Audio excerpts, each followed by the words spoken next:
Physical refining செய்யப்பட்ட SKM Poorna rice brand oil. சட்டசபை தேர்தல் தோல்விக்கான காரணங்களை ஆராய்வதற்காக திமுக தலைமை அமைத்த கள ஆய்வுக் குழுவினர் தாங்கள் தயாரித்து வைத்துள்ள 14 கேள்விகளுடன் விசாரணையை தொடங்கினர். இதுகுறித்து திமுக நிர்வாகிகள் கூறியதாவது: நடந்து முடிந்த சட்டசபை தேர்தலில் திமுக சந்தித்த தோல்விக்கான காரணங்களை அறிய 234 தொகுதிகளிலும் கள ஆய்வு நடத்த 36 பேர் கொண்ட குழுவை கட்சித் தலைவர் ஸ்டாலின் நியமித்தார். இக்குழுவினர் ஒரு தொகுதிக்கு 2 பேர் வீதம் நேரில் சென்று ஆய்வுப் பணிகளை தொடங்கினர்.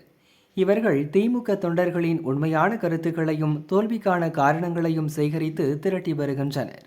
திமுக சார்பில் போட்டியிட்ட வேட்பாளர்களிடம் காணப்பட்ட குறைபாடு, உட்கட்சி பிரச்சினை, மக்கள் என்ன நினைக்கின்றனர், ஏன் வெற்றி வாய்ப்பை இழந்தோம் என்பன உள்ளிட்ட 14 கேள்விகளுடன் விசாரணையை நடத்தி வருகின்றனர்.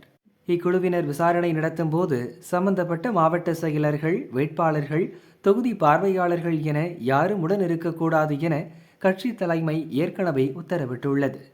ஒரு தொகுதிக்கு செல்லும் 2 பேரும் இணைந்து அனைத்து நிர்வாகிகளையும் சந்தித்து வருகின்றனர். ஒவ்வொரு நாளும் ஆய்வு முடிந்த பின் தொகுதியின் அறிக்கையை அன்றைய தினமே நிறைவு செய்து கள ஆய்வுக் குழுவில் உள்ள இருவரும் தனித்தனியாக தர உள்ளனர். கள ஆய்வில் சேகரித்த விவரங்கள் அனைத்தையும் அடுத்த மாதம் 5ஆம் தேதிக்குள் அறிக்கையாக தயாரிக்கும் ஆய்வுக் குழுவினர் அதை திமுக தலைவர் ஸ்டாலினிடம் அளிக்க உள்ளனர்.